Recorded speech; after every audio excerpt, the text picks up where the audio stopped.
በስመ አብ ወወልድ ወመንፈስ ቅዱስ አሐዱ አምላክ አሜን። የተከበሩ አባታችን መጋቤ ስብሐት ቀሲስ ስብሐት ገብሩ የደብራችን ዋና አስተዳዳሪ፣ ወንድሞች ዲያቆናት፣ በዚህ ቅዱስ ስፍራ የተሰበሰባችሁ እግዚአብሔር ቤተሰቦች እንደምን አደራችሁ? እንደምን አደራችሁ? አሜን። እግዚአብሔር ስም በእውነት የተመሰገነ ይሁን። አሁን ሰዓቱ የወንጌል ነው። የዕለት ወንጌል የሚያስተምሩን አባታችን መጋቤ ስብሐት ናቸው። ከወርሳት እንሄዳለን።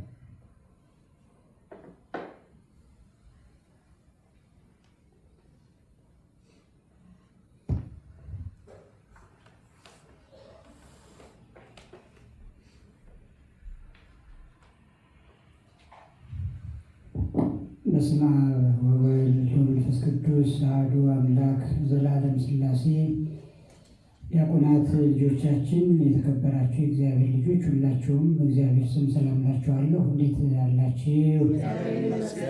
ምስጋና የባህሪ ብቸኛ ገንዘብ የሚሆን የአባቶቻችን የቅዱሳን አምላክ አምላካችን ቅዱስ እግዚአብሔር ስለ ቸርነት ስራ ሁሉ ቅዱስ ስሙ የተመሰገነ ይሁን። ወደ ዕለቱ የወንጌል አገልግሎት እንሄዳለን።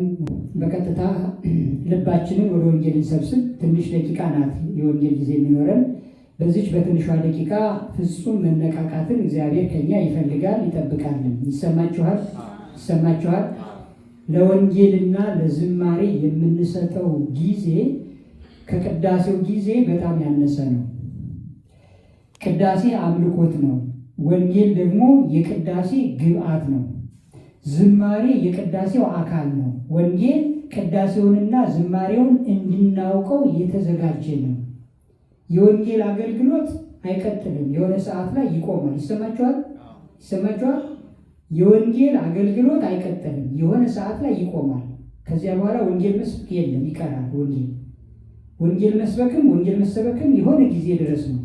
ከዛ ጊዜ በኋላ ወንጌል የሚሰብክም የለም፣ ወንጌል የሚማርም የለም። ቅዳሴና ዝማሬ ግን እስከ በማይባል መልኩ ሁልጊዜ አለ። ለዓለም ለዘለዓለም ለዘለዓለም ዓለም አለ። ወንጌል ማለት ቅዳሴና ዝማሬ ያ ማለት መሰላችሁ? ወንጌል እስከተወሰነ ጊዜ ነው ይቆማል ማለት የሆነ ዓመተ ምህረት የሆነ ዓመት እየጠራን ልንጠራላችሁ ፈልገን አይደለም። ይህ ዓለም እስከሚያልፍ ድረስ ወንጌል ይሰበካል። ወንጌል የሚሰበከው ሰው እንዲያውቅ ነው፣ ወደ ዘላለም ሕይወት እንዲመጣ እንዲዘምር ነው። ወንጌል የምንሰብካችሁ እንድትዘምሩ ነው። ወንጌል የምንሰብካችሁ እንድታስቀድሱ፣ እንድትቀደሱ፣ ንስሐ እንድትገቡ፣ እንድትቆርቡ ነው። ቤተክርስቲያን ወንጌል የምታስተምረን ሁላችንንም ንስሐ ገብተን ከክፉ ነገር ተጸጽተን ወደ እግዚአብሔር ተመልሰን በቅዱስ ሥጋው በክቡር ደሙ ማጠብ እንድንታተም ነው። ይሄ ዓለም ካለፈ በኋላ ግን ኃጢአት አለ? መልሱልኝ። ይሄ ዓለም ካለፈ በኋላ ኃጢአት አለ? ይሄ ዓለም ካለፈ በኋላ ኃጢአት የለም፣ ክፉ የለም። ጽድቅና ደግ ነገርና ምስጋናና አምልኮት ብቻ ነው።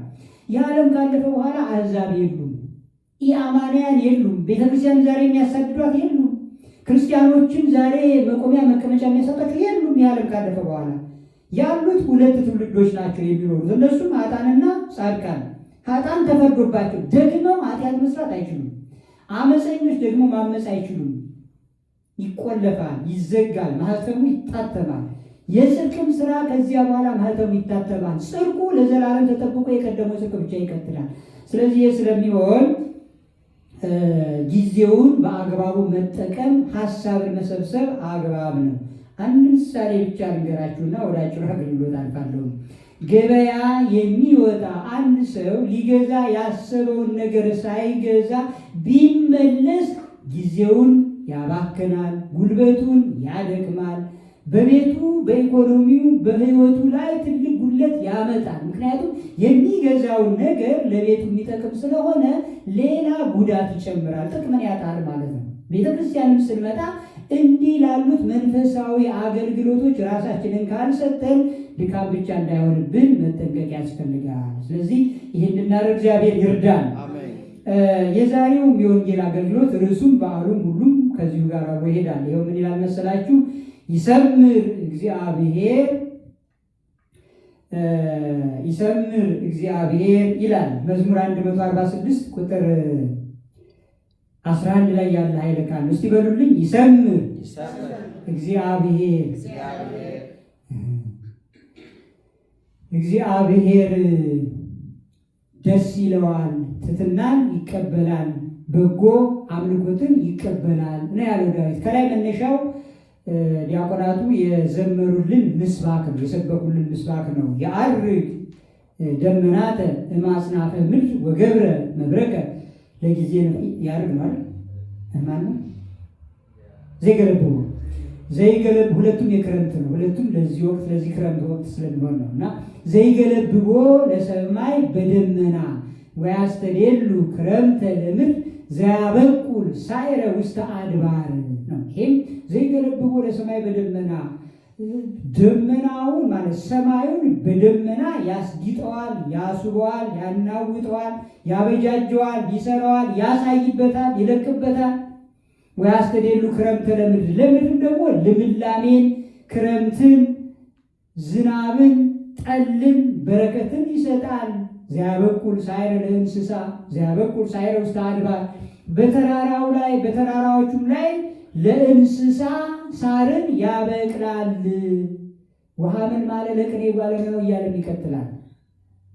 እንዲህ ይልና ቅዱስ ዳዊት እያለ ሄዶ ይሰምር እግዚአብሔር ይላል። እግዚአብሔር ይደሰታል ይላል። እግዚአብሔር በምን ይደሰታል? እግዚአብሔር በብዙ ነገር ይደሰታል። እግዚአብሔር በጸሎት ይደሰታል። እግዚአብሔር በጾም ይደሰታል። እግዚአብሔር በበጎ ምግባር ይደሰታል። እግዚአብሔር ከዚህ ሁሉ በላይ ግን በትሕትና ለእግዚአብሔር በሚሰጥ በጎ አገልግሎትና አምልኮት ይደሰታል። እግዚአብሔር በበጎ አምልኮት ይደሰታል። ለዚህ ጥሩ ምሳሌ የሚሆኑን ተነገ ወዲያ በዓላቸውን የምናከብርላቸው የልጃቸውን በዓል የምናከብርላቸው ኤልሳቤጥና ካህኑ ዘካርያስ ናቸው። ቅዱስ ዮሐንስ በዓሉ ነው። ዛሬም አገልግሎታችንን የዚህን ታላቅ ሰማዕት፣ የዚህን ታላቅ ካህን፣ የዚህን ታላቅ ነቢይ፣ የዚህን ታላቅ ሐዋርያ በዓል የሚመለከት አድርገን ያገለገልነው። ከመዝሙሩም ምስባኩ ከመዝሙሩ ወንጌሉ ደግሞ ዮሐንስ ወንጌል ምዕራፍ 1 ከቁጥር 1 ጀምሮ የተነበበልን እስከ ቁጥር 25 ድረስ ዘካርያስና ኤልሳቤጥ የሚባሉ ሰዎች ነበሩ። የከበረ ቴዎፍሎስ ሆይ ብሎ ቅዱስ ሉቃስ ወንጌሉን ሲጽፍ ቴዎፍሎስ ለሚባል ሰው ለሚባል የምስራች ወንጌል ለሚገባው ሰው ይጽፍለታል እንዲህ ብሎ ኤልሳቤጥ የምትባል ከአካያ ትውልድ የሚሆኑ ካህኑ ዘካርያስ ሚስቱም ኤልሳቤጥ የሚባሉ ደጋግ ሰዎች ነበሩ ይላል። ምን ሰዎች? እግዚአብሔር ደጋግ ያድርጋችሁ። እግዚአብሔር ደጋግ ያድርገን። እነዚህም ይላል ይህን የወንጌል ክፍል ሳነበው ሁልጊዜ ይገርመኛል። እነዚህም በእግዚአብሔር ፊት ጻድቃን ነበሩ። በሉልኝ በሙቴ እነዚህም በእግዚአብሔር ፊት ጻድቃን ነበሩ። በማን ፊት? ምን? በእግዚአብሔር ፊት። በሰው ፊት ጻድቅ መሆን ይቻላል፣ ቀላልም ነው። በሰው ፊት ጻድቅ መሆን ችግር አለ? ደላደላችሁ እግዚአብሔር ይመስገን ይቻላል። እግዚአብሔር ይመስገን ማለት በሰው ፊት ጻድቅ መሆን ማለት ነው። በእግዚአብሔር ፊት ግን አይደለም ማለታችን አይደለም። ሰው እግዚአብሔር ይመስገን ብሎ ዝቅ ስላለ በሰው ፊት ጻድቅ ነው። እግዚአብሔር ፊት ጻድቅ ሊሆንም ላይሆንም ግን ይችላል። ማስመሰል አለ። ዝም ብሎ መቅለስለስ አለች ማስመሰል። የእውነት ሲሆን ደግሞ ከልብ ሲሆን ደግሞ ማን ያንን የሚያውቀው? እኛ ማወቅ አንችልም። እግዚአብሔር ግን ያውቃል። እግዚአብሔር ይፈትን ልብ ወኩላያት እግዚአብሔር ልብና ኩላሊትን ይፈትናል፣ ይመረምራል፣ ያበጥረዋል። መንሹ በእጁ ነው። ገለባውን ወደዚያ ለብቻ ወደ እሳት፣ እውነተኛው ምርት ደግሞ ወደ ጎተራ ወደ ምርት ማከማቻ ይወስደዋል። ስለዚህ ጻድቃንን፣ ኃጥአንን፣ አመፀኞችን፣ ትዕቢተኞችን፣ ተንኮሎችን ጉህሌያውያን የተባሉ እነዚህ ጉህሉት ልበ ጉህሉት ያላቸው ሸንጋዮችን ከውጭ እየሳቁ ከውስጥ ደግሞ ስለት የሚስሉትን እግዚአብሔር ያውቃቸዋል፣ ያበጥራቸዋል። ስለዚህ እነዚህ ሰዎች ጸሐፊው እንደጻፈላቸው ወንጌላዊ ቅዱስ ሉቃስ እንደተናገረላቸው በእግዚአብሔር ፊት ጻድቃን ነበሩ። እንዴት አይነት መታደል ነው! በእግዚአብሔር ፊት እንዴት ጻድቃን መሆን ይቻላል? ይቻላል ወገኖች፣ ከባድ ነው እኮ በእግዚአብሔር ፊት ጻድቅ መሆን። ግን በእግዚአብሔር ፊት ጻድቅ እንድንሆን በሩ አልተዘጋም። ደስ የሚለው ነገር መስመሩ በአራት ነጥብ አልተቋጨም፣ ክፍት ነው። ክፍት ነው ማለት ደግሞ መሄድ ይቻላል ማለት ነው። ይቻላል፣ በእግዚአብሔር ፊት ጻድቅ መሆን ይቻላል። ግን እኔ በእግዚአብሔር ፊት የምቆመው ገብርኤል ነኝ እንዳለው እንደ ገብርኤል ግን እኔ በእግዚአብሔር ፊት ጻድቅ ነኝ ማለት ግን አይቻልም። እሱን ነው የማይቻለው። እኔ በእግዚአብሔር ፊት ጻድቅ ነኝ ማለት ራሱ በእግዚአብሔር ፊት ርኩስ ነኝ ማለት ነው። እኔ በእግዚአብሔር ፊት የምቆመው ገብርኤል ነኝ ማለት ግን እኔ በእግዚአብሔር ፊት የከበርኩ ነኝ ማለት እውነተኛ ቃል ነው። ምክንያቱም ገብርኤል ማንነቱን ነው የተናገረ፣ ስራውን የስራ ድርሻውን ነው የተናገረ። ገብርኤል ደግሞ በሰማይ ያለ ነው። በሰማይ አቧራ የለም እኮ በእውነቱ በሰማይ አቧራ የለም። አቧራው አንድ ጊዜ ተነሳና ከዚያ በኋላ የማያዳግም ውሳኔ ተሰጠበት። ዲያብሎስ አስነሳው አቧራውን። እነ ቅዱስ ገብርኤል ያንን አቧራ በቃ አበነኑ፣ ታተነኑ፣ ድራሹ ጠፋ። በሰማይ ክደት የለም፣ በምድር ግን ክደት ትመነጫለች። ምድር ሰናይት የሆነች ምድር ግን አረም ታበቅላለች። አረሙን ደግሞ ማን እንክርዳዱን ማን ዘራው ሲሉ ሐዋርያት እንደጠየቁት ጸላኢ ገብረ ዘንተ ነው። ጠላት ይህን ያደረገ ጠላት ያደርጋል። ጠላት ዲያብሎስ አሁን በሰማይ የለም። ሚካኤልና ሰራዊቱ ጥለውታል ወደ ምድር። ለምድር ወዮላት ተብለናል። በሞት ይበሉልኝ። ለምድር ወዮላት። ምድር ማለት ይቺ የምንረግጣት ምድር ብቻ አይደለች። ምድር ማለት አንተ ነህ። ምድር ማለት አንቺ ነሽ። ምድር ማለት እኛ ነን፣ የሰው ልጆች ነን። አዎ ትውልዱን እንዲህ የሚያተራምሰው መከራውን፣ ስቃዩን፣ ቁም ስቅሉን የሚያበላው ወደ ምድር የተጣለ ጠላት ነው። እሱ እያለ በእግዚአብሔር ፊት ጻድቅ ሆኖ መገኘት ከባድ ነው፣ ጭንቅ ነው። ግን ደስ የሚል ነገር ልንገራችሁ፣ እኛ የነዚህ የጻድቃን ልጆች ነን።